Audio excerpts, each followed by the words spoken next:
வணக்கம். நான் உங்கள் அன்பான சயின்டிபிக் வேதிக் அஸ்ட்ராலஜர் அஸ்ட்ராலஜி பேசுகிறேன். நல்லது நினைப்போம், நல்லதே நடக்கும். தொடர்ந்து நம்மளோட சேனல்ல வரக்கூடிய வீடியோஸ் பொதுவாக பார்த்தீங்கன்னா நம்மளுடைய கருத்துக்கள் சயின்டிபிக் வேதிக் அஸ்ட்ராலஜி முறையில் ஜோதிட கருத்துக்களை சொல்லிக் கொண்டிருக்கிறோம். எந்த விதத்திலும் மூட நம்பிக்கைக்குள்ள போகாமல் மிகைப்படுத்தாமல் உள்ளது உள்ளவாறு பார்த்து கொண்டிருக்கிறோம். நம்மளுடைய போன ஜென்மத்தில் செய்த அந்த பிறவியில் செய்த பல பிறவிகள் செய்த கூட்டு கர்மா எப்படி இந்த பிறவியில் நம்மளுடைய வாழ்க்கையில் சாதகமான சம்பவங்களாகவும் சாதகமற்ற சம்பவங்களாகவும் எப்படி உரு எடுக்கிறதுங்கிறத நம்ம பார்த்து கொண்டிருக்கிறோம். அதுக்கு ஒளி எப்படி ஜோதிடத்துல துணை புரிகிறது, நம்ம பிறக்கும் பொழுது கிரகத்தோட நிலைகள் என்ன, ஸ்தானபலம் என்ன, திக்பலம் என்ன, திருக்பலம் என்ன, அதை வைத்துதான் நம்மளுடைய கர்மா நம்மளுடைய வாழ்க்கையில செயல்பட்டு எத்தகைய ஒரு வாழ்க்கையை நம்ம வாழ முடியுதுங்கிறது நம்ம தெரிஞ்சு கொண்டோமையானால், அதுக்கு தகுந்த மாதிரி நம்ம வாழ்க்கையை அமைத்து கொண்டமையானால் நல்ல ஒரு வாழ்க்கையும் பிரச்சனை இல்லாத வாழ்க்கையும் வீண் விரயங்களும் வீண் சமய விரயங்கள் பொருள் விரயங்கள் இல்லாம வாழ முடியுங்கிறத நம்ம டீட்டெயிலா நம்மளுடைய வீடியோஸ்ல பார்த்துட்டு இருக்கோம். அந்த அடிப்படையில மேஷராசிக்காரர்களுக்கு அடுத்த 183 நாட்கள், அதாவது ஜூலை 1ஆம் தேதியிலிருந்து டிசம்பர் 31ஆம் தேதி 2025 வரைக்கும் செகண்ட் ஆஃப் 2025 எப்படி இருக்க போகிறது, எத்தகைய ஒரு காலகட்டமாக நம்ம ஜூன் கடைசிங்கிறது ஒரு இன்டர்வலா எடுத்துட்டோம்னா இன்டர்வலுக்கு அப்புறம் எப்படி இருக்க போகுது. நம்ம திரைப்படத்தை நம்ம பார்ப்போம், முதல் ஆஃப் நல்லா இருக்கு, செகண்ட் ஆஃப் நல்லா இல்லை, அல்லது முதல் ஆஃப் நல்லா இல்லை செகண்ட் ஆஃப் நல்லா இருக்கு அப்படிங்கிற மாத்தி நம்ம பேசுவோம். அது மாதிரி நம்மளுடைய 2025 செகண்ட் ஆஃப் ஜூலை 1ஆம் தேதியிலிருந்து டிசம்பர் 31 வரைக்கும் அடுத்த 183 நாட்கள் எப்படி இருக்க போகிறதுங்கிறது நம்மளுடைய கிரக அமைப்புகளை வைத்து, கோச்சார அமைப்புகளை வைத்து மேஷராசிக்காரர்களுக்கு எப்படி இருக்க போகுதுன்னு நம்ம பார்க்க போறோம். அதற்கு முன்னாடி ஃபர்ஸ்ட் டைம் நம்ம சேனலுக்கு வரவங்க மறக்காம சப்ஸ்கிரைப் பட்டன் கிளிக் பண்ணுங்க, பெல் ஐக்கான் கிளிக் பண்ணீங்கன்னா உங்களுக்கு நம்மளுடைய வீடியோஸ் எல்லாம் உங்களை அடைந்து அது மூலமாக நீங்கள் பலன் பெறலாம். இப்ப பாத்தீங்கன்னா 2025 மே 15ஆம் தேதி குரு பயிற்சி ஆகிவிட்டது. மே 19 ராகு கேது பயிற்சி ஆகிவிட்டது. மார்ச் 29ஆம் தேதி 2025 3 மாதம் முன்னாடியே பாத்தீங்கன்னா சனி பயிற்சியும் ஆகிவிட்டது. ஒரு முப்பெரும் பெயர்ச்சி நடந்து முடிந்ததுக்கு அப்புறம் தான் இந்த செகண்ட் ஆஃப் 2025 வருதுங்கிறது நீங்க தெரிஞ்சுக்கணும். அது எத்தகைய ஒரு ஆண்டாக, எத்தனை ஒரு பாதி ஆண்டாக, 6 மாச காலமாக இருக்க போகுதுங்கிறது மேஷராசிக்கு கொஞ்சம் டீட்டெயிலா பார்க்க போறோம். சயின்டிபிக் வேதிக் அஸ்ட்ராலஜி முறையில பார்க்க போறோம். அப்படி பார்க்கும் பொழுது 3ஆம் இடத்துல குருவும் 10ஆம் இடத்துல ராகுவும் 5ஆம் இடத்துல உங்களுக்கு கேதுவும் வருகிறார். ஸோ 5ஆம் இடத்துல கேது, 11ஆம் இடத்துல ராகு, 12ஆம் இடத்துல சனி. ஸோ 11ம் 5ம் ராகு கேதுகளால் நிரப்பப்படுகிறார்கள். 12ஆம் இடம் சனி. ஸோ அப்படிங்கிறப்ப என்ன ஆகுது, விரய சனி ஸ்டார்ட் ஆயிடுச்சு. 7 நாட் சனி என்று சொல்லப்படுகிற 30 வருஷத்துக்கு ஒரு தடவை வரக்கூடிய சனி, விரய சனி தான் முதல் 2.5 வருடம். அடுத்த 2.5 வருடம் ஜென்ம சனி, அடுத்த 2.5 வருடம் பாத சனி. அதுல விரய சனி என்று சொல்லப்படுகிற முதல் 2.5 வருடம் ஸ்டார்ட் ஆகி 4 மாசம் ஆயிடுச்சு மேஷராசிக்காரர்கள். ஸோ இத்தகைய கிரக அமைப்புகள் வைத்து பார்க்கும் பொழுது எப்படி ஒரு அமைப்பு, எந்த மாதிரி ஒரு அமைப்பு மேஷராசிக்காரர்களுக்கு கொடுக்க போகுதுன்னு பார்க்கும் பொழுது, சனி 12ஆம் இடத்திலிருந்து விரயங்களை கொடுக்க போகிறார், ஒரு சுப முதலீடுகளை கொடுக்க போகிறார், கையில இருக்கிற காசு கரைக்க போகிறார், செலவுகள் அதிகமா செய்ய வைக்க போகிறார். அது சுப செலவுகளா, ஒரு வீடு கட்டுறது, ஒரு இடம் வாங்குறது, ஒரு நல்லது கெட்டது செய்யறது அப்படிங்கிற மாதிரி செலவுகளா, அல்லது வீண் செலவுகளாங்கிறது உங்களுடைய தசாபுக்திகள் எப்படி இருக்குங்கிற பொறுத்துதான் நம்ம சொல்ல முடியும். சோ இப்படி பார்க்கும் பொழுது நம்மளுடைய அந்த மேஷராசிக்காரர்களுக்கு 12ஆம் இடத்து சனி செலவுகளை குறையில்லாமல் செய்ய போகிறாருங்கிறது முதல்ல தெரிஞ்சுக்கணும். அது ஆல்ரெடி சனி விரைய சனி ஸ்டார்ட் ஆயிடுச்சு. குரு எப்படி இருக்கிறாருன்னா, குரு 3ஆம் இடத்திலிருந்து 7ஆம் இடத்தை பார்த்து 9ஆம் இடங்கிற அவரோட ஓன் வீடு பாகிஸ்தானத்தை பார்த்து, அதே சமயத்துல 11ஆம் இடத்துல இருக்கக்கூடிய ராகுவையும் பார்க்கிறார். ஸோ இது நல்ல அமைப்பு. ஏன்னா 7ஆம் இடங்கிறது நண்பர்கள், பங்குதாரர்கள், கணவனா இருந்தா மனைவி, மனைவியா இருந்தா கணவர்ங்கிற மாதிரி ஒரு பாவத்தை குரு பார்க்கும் பொழுது இதுவரை இருந்த சில பிரச்சனைகள், கருத்து வேறுபாடுகள், நம்ம டெய்லி மீட் பண்ற நபர்களோட இருக்கிறதுலாம் கொஞ்சம் ஈஸ் அவுட் ஆகும். கொஞ்சம் பிரச்சனைகள்லாம் விலகி கொஞ்சம் நல்ல ஒரு தெளிவு பெறும். பாகிஸ்தானத்தையே பார்க்கும் பொழுது நல்ல பாக்கியங்களும் நல்ல ஒரு அமைப்புகளும் ஒரு லக்கி பீரியட் என்று சொல்லப்படுகிற சில விஷயங்கள் உங்களுக்கு சாதகமாக மாறக்கூடிய அமைப்புகளும் வரும். 11ஆம் இடம் என்று சொல்லப்படுகிற லாபஸ்தானத்தை பார்த்து அது ராகு அங்க இருக்கும் பொழுது நல்ல ஒரு லாபம். வெளிநாடு சம்பந்தப்பட்டு இருக்கிறவங்க, எக்ஸ்போர்ட் இம்போர்ட் பண்ணிட்டு இருக்கிறவங்களுக்குலாம் நல்ல லாபத்தை கொடுக்கக்கூடிய அமைப்பு கண்டிப்பா இந்த குரு பார்வை உண்டு. சோ சனி ஒரு பக்கம் செலவுகளை கொடுக்கிறார், குரு ஒரு பக்கம் நல்ல விஷயத்தை பண்றார். ராகு 11ஆம் இடத்திலும் கேது 5ஆம் இடத்திலும் இருந்து அது ராகு குரு பார்வை பெறும் பொழுது குழந்தைகள் விஷயங்கள், லாபங்கள், மூத்த சகோதரர்கள் ஒரு விஷயத்தை லாபம் பெறுவதற்காக கஷ்டப்படுவது, குழந்தைகளுக்காக மெனக்கட்டுறது, அவங்களுக்காக ஃபீஸ் கட்டுறது, செலவு பண்றது, அது மாதிரி சில விஷயங்களும் சேர்ந்த ஒரு பேக்கேஜாக மேஷராசிக்கார மிடில் ஏஜ் பீப்புள், மேரிட் பீப்புளுக்குலாம் வரக்கூடிய அமைப்புகள் உண்டு. இதே ஒரு இளம் வயதினர் 20 ஒரு 30 வயதுக்குள்ள இருக்கிறவங்க காதல் விஷயங்கள், அந்நியர் மேல ஒரு காதல் வரக்கூடிய அமைப்புகள், அதெல்லாம் கொஞ்சம் கொடுக்கறதுக்கு வாய்ப்புகள் உண்டு. ராகு திசை கேது திசை நடக்கிறவங்களுக்குலாம் நல்ல ஒரு வெளி மாநிலம் வெளிநாடு போகக்கூடிய அமைப்புகள் நல்லா கொடுக்கக்கூடிய அமைப்புகள் உண்டு. பொதுவா பார்க்கும் பொழுது இந்த ஆண்டு கிரகத்தோட சஞ்சாரங்கள் மேஷராசிக்கு ஒரு நல்ல அமைப்பா இருக்கு. அதுல சனி மட்டும் பாத்தீங்கன்னா வெளியில உங்களை கொஞ்சம் டிராவலிங் பண்றக்கோ, தள்ளி போவருக்கோ, ஒரு செலவு செய்யறக்கோ, அது மாதிரி விஷயத்துக்கு ட்ரை பண்ணிட்டே இருப்பார். ஸோ ஒரு பக்கம் நல்ல விஷயங்கள் நடக்குது, ஒரு பக்கம் உங்களை புஷ் பண்ணக்கூடிய ஒரு கம்ஃபர்ட் ஜோன்ல இருந்து அடுத்த லெவலுக்கு போகக்கூடிய அமைப்புகளை கொடுக்கக்கூடிய அமைப்பு சேர்ந்த ஒரு பலன் மேஷராசிக்காரர்கள் கொடுக்குது. வம்பு வழக்குகள் அது மாதிரி விஷயங்கள்லாம் கொஞ்சம் ஜெயம் வரக்கூடிய அமைப்புகள் இருக்கு. ஏன்னா உங்களுக்கு 12ஆம் இடத்திலிருந்து சனி 6ஆம் இடத்தை பார்க்கும் பொழுது இதுவரை 1 வருஷம் 2 வருஷம் 3 வருஷமாக லீகல் பிரச்சனைகள் போயிட்டு இருந்ததுல ஒரு வழியா முடியும். ஸோ அதுல கொஞ்சம் பாசிட்டிவான சில பெனிஃபிட்ஸ் வரும். Outside the court settlement அது மாதிரி விஷயங்கள்லாம் வரும். இதே மாணவர்களுக்கெல்லாம் பார்த்தீங்கன்னா நல்லா கொஞ்சம் டிராவலிங், படிப்புக்காக வெளி மாநிலம் வெளிநாடு போறது, கொஞ்சம் வீட்டு விட்டு வெளியில படிக்கிறது, இது மாதிரி விஷயங்கள்லாம் கொஞ்சம் மாணவர்களுக்கும் கண்டிப்பாக உண்டு. திருமணம் ஆகாம இருக்கிறவங்களுக்குலாம் திருமணம் டக்குன்னு ஒன்று ஆகுறது. கடந்த 3 வருஷமா பாக்குறவங்க ஒன்னும் அமையல சாமி அப்படிங்கிறவங்களுக்கு குரு பார்வை 7ஆம் இடத்துல இருக்கிறதுனால டக்குன்னு ஒரு நல்ல வரன் அமையிறது. இது எல்லாமே இந்த செகண்ட் ஆஃப் என்று சொல்லப்படுகிற ஜூலை 1ஆம் தேதியிலிருந்து டிசம்பர் 31க்குள்ள இந்த 6 மாத 183 நாட்கள் அருமையான ஒரு அமைப்பாக காலகட்டமாக மேஷராசிக்காரர்களுக்கு இந்த கோச்சார் அமைப்பு கொடுக்குதுங்க. அதே சமயத்துல ராசி அதிபதியும் பாத்தீங்கன்னா சிம்மத்துல, கன்னியில, துலாமில தான் டிராவல் பண்ணிட்டு இருக்கிறார். அதெல்லாம் ஓரளவுக்கு நல்ல அமைப்பு தான். புதன், சுக்கிரன், சூரியன் பாத்தீங்கன்னா அடுத்த 6 மாசம் ஓரளவுக்கு நல்ல அமைப்புகளா தான் மாறிக்கொண்டிருக்கிறார்கள். சனியோட சேர்றது அது மாதிரி விஷயங்கள்லாம் இல்லாம ஒரு மாதிரி நல்ல அமைப்புகள் இருக்கிறப்போ நல்ல ஒரு குரோத் இருக்கு. அதே சமயத்துல செலவுகளும் இருக்கு.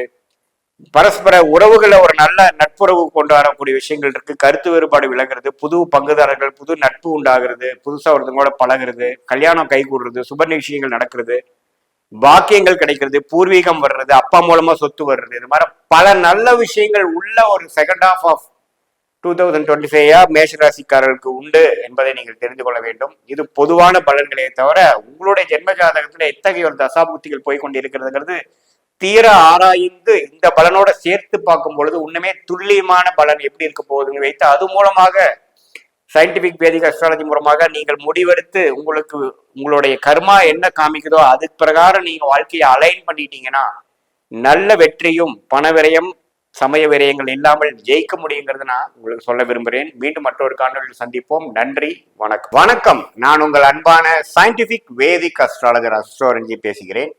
நல்லது நினைப்போம், நல்லதே நடக்கும். தொடர்ந்து நம்மளுடைய வீடியோஸ் பார்த்துட்டு இருப்பீங்க நம்புறேன். அறிவியல் சார்ந்த ஜோதிட கருத்துக்களை பார்த்து கொண்டிருக்கிறோம். எந்த இடத்திலும் பரிகாரங்கள், மூட நம்பிக்கைகள் அதுக்குள்ளெல்லாம் போகாமல் மிகைப்படுத்தாமல் உள்ளது உள்ளவாறு நம்மளுடைய கர்மா எப்படி செயல்படுகிறது, நம்மளுடைய ஜாதகத்துல ஒரு கிரகத்தின் இருக்கக்கூடிய ஸ்தானபலம், திக்பலம், திருக்பலம் மற்ற அமைப்புகள்லாம் வைத்து பார்த்து உங்களுடைய போன ஜென்மத்தில் செய்த கூட்டு கர்மா எப்படி இந்த ஜென்மத்தில் ஒரு வாழ்க்கை சம்பவங்களாக, ஒரு சாதகமான சம்பவங்களாக, சாதகமற்ற சம்பவங்களாக, அது எந்த மாதிரி ஒரு டைரக்ஷன்ல நம்மளோட வாழ்க்கையை கொண்டு போகுது, எந்த துறையில போறோம், எப்படி போறோம், எந்த நேரத்துல நடக்க போகுது, எது மாதிரி முடிவுகளை எப்ப எடுப்பது நல்லது, எந்த நேரத்தில் வேகமாக போகணும், எந்த நேரத்தில் அடக்கி வாசிக்கணும், அது மாதிரி விஷயங்கள்லாம் துல்லியமாக இந்திய வேத ஜோதிடம் அடிப்படையான சயின்டிபிக் வேதிக் அஸ்ட்ராலஜி முறையில பார்த்து கொண்டிருக்கிறோம். அந்த வகையில இந்த வீடியோல ரிஷபராசிக்காரர்களுக்கு 2025 எத்தகைய ஒரு மாதமாக இருக்குங்கிறதுல இரண்டாவது ஹாஃப் என்று சொல்லப்படுகிற ஜூலை 1ஆம் தேதியிலிருந்து டிசம்பர் 31ஆம் தேதி வரைக்கக்கூடிய 183 நாட்கள் the second half of 2025 எப்படி இருக்க போகுதுங்கிறத நம்ம கொஞ்சம் டீட்டெயிலாக பார்க்க போகிறோம். அதற்கு முன்னாடி நம்மளோட சேனலுக்கு ஃபர்ஸ்ட் டைம் வரவங்க சப்ஸ்கிரைப் பண்ணுங்க. ஸோ தொடர்ந்து நம்மளோட வீடியோஸ் உங்களை வந்து அடையும். இப்போ பார்த்தீங்கன்னா ரிஷபராசிக்காரர்களுக்கு ஆண்டு கிரகங்கள் எப்படி இருக்கு, ஆண்டு பயிற்சிகள் ஆகக்கூடிய கிரகங்கள் எப்படி இருக்குன்னா, குரு 2ஆம் இடத்துல மே 15ஆம் தேதி 14ஆம் தேதியே பயிற்சி ஆகிவிட்டார். மே 19ஆம் தேதி ராகு கேது பயிற்சியாகி குரு 2ஆம் இடத்திலும் ராகு 10ஆம் இடத்திலும் கேது 4ஆம் இடத்திலும் இருக்கிறார். 11ஆம் இடத்தில் சனி மார்ச் 29, 2025 இடம் பெயர்ந்து விட்டார். ஸோ பயிற்சிகள் எல்லாம் முடிந்து இந்த செகண்ட் ஹாஃப் ஆஃப் 2025 ஆரம்பமாக போகிறது ஜூலை மாதம் 1ஆம் தேதி. அது எத்தகைய ஒரு 6 மாத காலகட்டமாக ரிஷபராசிக்காரர்களுக்கு இருக்க போகுதுன்னு நம்ம கொஞ்சம் துல்லியமா பார்க்க போறோம். இப்ப பாத்தீங்கன்னா 2ஆம் இடத்துல குரு வந்தது நல்ல ஒரு விஷயம். கேஷ் ஃப்ளோ இம்ப்ரூவ் பண்ணும். தொழிலதிபர்கள் வேலையில் இருக்கிறவங்களுக்கு எல்லாம் கொஞ்சம் பணப்புழக்காட்டங்கள் அதிகமாகும், குடுக்கல் வாங்கல் அதிகமாகும், இன்வெஸ்ட்மெண்ட்ஸ் அதிகமாகும், ஷேர் மார்க்கெட்டு அதுலேருந்து இன்வெஸ்ட் பண்ணக்கூடியது. அதே சமயத்துல வெளிமாநிலம் வெளிநாடு டிராவலும் அதிகமாக கொடுக்கும் உங்களுக்கு. ஸோ ரிஷபராசிக்காரர்கள் நார்மலா கொஞ்சம் டிராவலிங் கம்மியா பண்றவங்களா இருந்தால் இந்த டைம் கொஞ்சம் டிராவலிங் பண்ணுவீங்க. நார்மலா கொஞ்சம் கேஷ் ஃப்ளோ இவ்வளவுதான் இருக்கும்னா கொஞ்சம் கேஷ் ஃப்ளோ அதிகமா இருக்கும். அது மாதிரி விஷயங்கள்லாம் உங்களுக்கு கொஞ்சம் கிடைக்கக்கூடிய அமைப்பு. மனைவி மூலமாக மற்றவங்களுடைய பணம் நமக்கு கொஞ்சம் கிடைக்கிறது, ஏதோ ஒரு சுப விஷயத்தினால கிடைக்கிறது, கிஃப்டா வர்றது, இன்ஹெரிட்டன்ஸா வர்றது, பூர்வீகத்துல வர்றது, அது மாதிரி ஒரு நல்ல விஷயங்கள் கொடுக்கக்கூடிய அமைப்பு குரு கொடுக்குறாரு. அதே சமயத்துல சனி 11ஆம் இடத்துல இருந்து அருமையான ஒரு அமைப்பு கொடுத்து நல்ல ஒரு நிம்மதியான ஒரு அமைப்பு, பெருமூச்சு விடுற மாதிரி பழைய 2.5 வருடமாக 2023, 24 வேலை வேலை வேலைன்ட்டு எல்லாம் முயற்சிகளாக செய்து கொண்டிருந்ததுக்கு இப்ப அதுக்கு தக்க ஒரு அறுவடை செய்யக்கூடிய ஒரு நல்ல பலன்களை கொடுக்கக்கூடிய ஒரு அறுவடை செய்யக்கூடிய ஒரு காலகட்டமாக இருக்குதுங்க. சனி வந்து 11ஆம் இடத்துல இருக்கிறது. ஸோ அதுவும் அந்த 6 மாசம் 183 நாட்களுக்கு ஒரு சாதகமான ஒரு அமைப்பு தான்.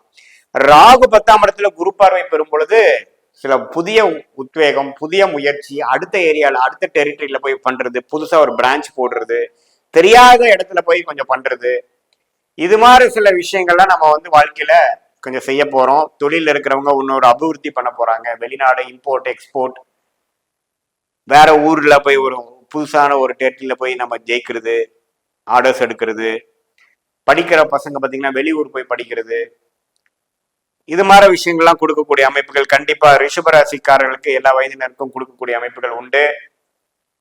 இப்போ சீனியர் சிட்டிசன்ஸ்லாம் கொஞ்சம் உடம்பு கொஞ்சம் பார்த்துக்க வேண்டியிருக்கு. 8ஆம் இடத்தை குரு பார்க்குறப்ப திடீர்னு சில டயபெட்டிஸ் ப்ராப்ளம், பிபி, சுகர்லாம் கொஞ்சம் தலை தூக்குறதுக்கு வாய்ப்புகள் உண்டு.